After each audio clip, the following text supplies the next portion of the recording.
Madi i u delu Pomoravlja umereno do potpuno oblačno i suvo. Na Kopaoniku slab sneg. Temperatura je izmerena u intervalu od 10 do 18 stepeni. A sutra iznad većeg dela Balkanskog poluostrva i našeg područja bez značajnije oblačnosti, u Srbiji prepodne više sunca, popodne promenljivo oblačno vreme. Temperatura će biti slična današnjoj, najviša dnevna do 19 stepeni. Sledeće sedmice pretežno sunčano vreme, temperatura u porastu, najviša dnevna do 23 stepena, u ponedeljak i utorak košava. Promenljivo oblačno, jutarnja temperatura 8, najviša dnevna 18 stepeni.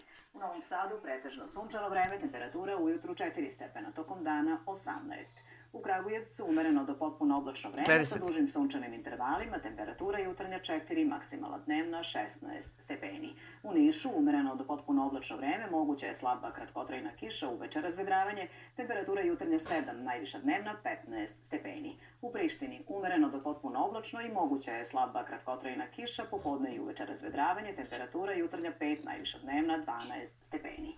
Vreme narednih dana. Biće pretežno sunčano i još toplije sa temperaturom do 23 stepena. Biće sunca još, biće još i proleća i uživat ćemo zajedno u njemu. Zato ostanite kod kuće. Prijatno vam veče, sledi Dnevnik.